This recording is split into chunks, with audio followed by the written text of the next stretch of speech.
भील प्रदेश times news channel में आपका स्वागत है। चल रहे हैं। भील प्रदेश की मांग कोई नई मांग नहीं है। इससे पूर्व में अभी जो बताया था कि मध्य प्रदेश के भूरिया जी ने भी मांग करी थी, गुजरात से कांति भाई डामोर ने मांग करी थी, राजस्थान से यही मांग पूर्व में मंत्री रहे नंदलाल जी मीणा ने भी करी थी।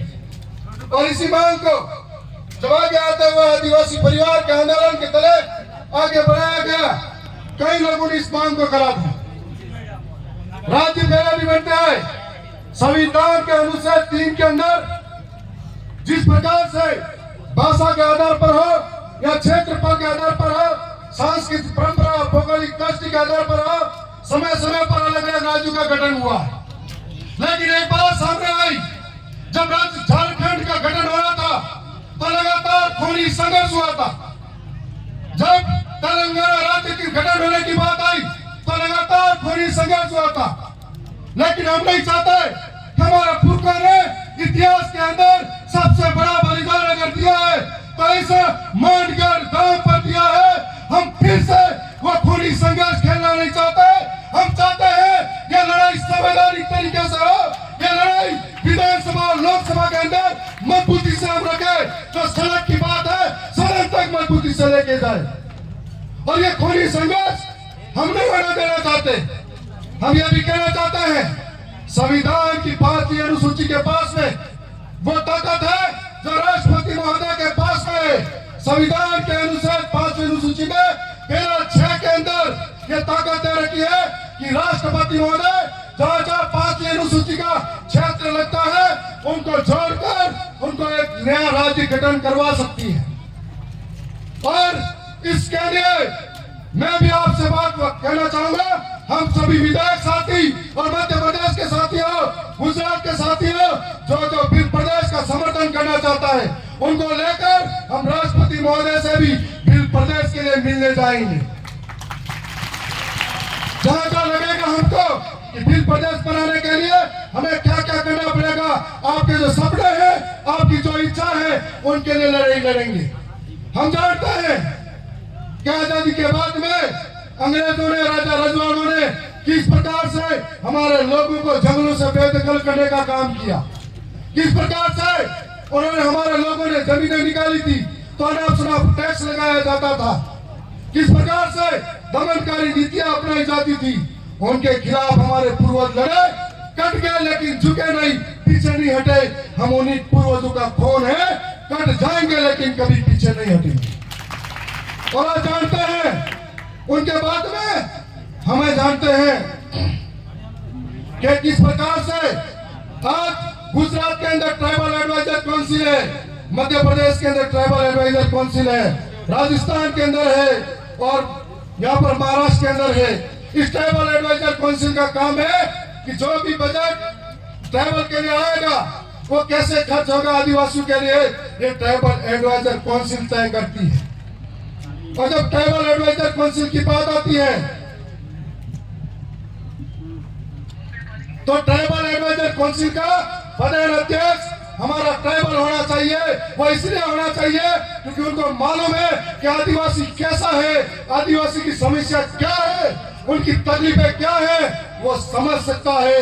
वो नॉन ट्राइबल या जो मुख्यमंत्री हो, जो इस प्रधान अध्यक्ष बनकर बैठा है, उनको नहीं मालूम कि जंगल की आवाज क्या है, जमीन का दर्द क्या है। इसलिए उनको हर जाना चाहिए। ये हमारी मांग है। ट्राइबल एडवाइजर काउंसिल के अंदर अगर भील प्रदेश बनेगा तो ट्राइबल एडवाइजर काउंसिल का प्रधान अध्यक्ष ट्राइबल होगा। दूसरी बात, आज हमें तकलीफ आती है, हमारे लोग हमारे पास आते हैं, कहते हैं कि जब जंगल के कानून नहीं आए तब से हमारे बाप दादा जंगल में रहा करते थे। जब जंगल के कानून नहीं थे तब भी हमारे बाप दादा जमीन निकाल के रहते थे। आज ये पुलिस वाले आते हैं, आज ये वन विभाग वाले आते हैं, हमें खदेड़ के बाहर निकालते हैं। मैंने विधानसभा के अंदर, राजस्थान विधानसभा में बात रखी थी, 2 बार कहा था हमारे पुरखे कब से जंगल में रहते आ रहे हैं, आपके कानून बाद में बड़े। राजस्थान सरकार ने सील लगाया, कहा पट्टा वितरण करेंगे, लेकिन ये एक धोखा था, सिर्फ एक लुभावनी बातें थी। राजस्थान सरकार वो नहीं कर पाई तो हमने आज फिर से लड़ाई लड़ेंगे। हमें मालूम है हमारे लोग कम से कम 20 लाख वन विभाग में रहते हैं चारों राज्यों के अंदर, 30 लाख लोग चारा का जमीन पे रहते हैं। क्या गुजर रही होगी, उनके विकास के नाम पर घरों से बेदखल किया जाता है। इस प्रकार की समस्या लगातार हम तो लोग देखते आ रहे हैं। अभी हम लोग और भी राजस्थान विधानसभा में प्रयास करेंगे। पर्ची यहाँ पर आ रही है, वहां पे भी लास्ट में घंटी बज जाती है, ये हर बार होता है। लेकिन एक बात कहना चाहूंगा कि अभी दादा ने बोला था नौजवानों की पीड़ा 40% की बात राजस्थान की विधानसभा में मजबूती से हमने रखी थी। यहाँ पर ट्राइबल डेजर्ट सब प्लान एरिया की बात राजस्थान विधानसभा में हमने रखी थी। सरकार के सामने आंख से आंख मिलाकर बातें रखते हैं। ये मजबूती और ताकत आपके विश्वास की वजह से है और आने वाले समय में भी ये मजबूती और ताकत दिखाएंगे।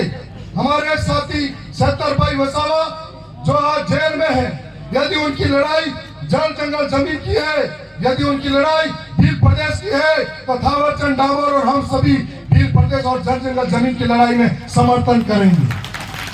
हमारा एक ट्राइबल दिल्ली के आज जंतर मंतर पर देश के नौजवानों को न्याय के लिए बैठे हैं, हम उनकी लड़ाई में उनके साथ खड़े हैं। आज तमाम साथियों ने जो हमको सुना, मेरे बाद में और भी कई वक्ता हैं। मेरे पास तो एक प्लेटफॉर्म और है, जयपुर की विधानसभा, यहाँ नहीं बोलूंगा तो वहाँ और ज्यादा बोलूंगा और मैं वहाँ पे काम करूंगा। आपकी जो उम्मीदें हैं सरकारों के सामने आंख से आंख मिलाकर बात करेंगे। ट्राइबल मिनिस्टर हो या कोई भी हो, जिनके साथ में जो ट्राइबल का पैसा लैप्स होता है उनको छीन कर वापिस ट्राइबल के बीच में लाएंगे, ये सारा काम करेंगे।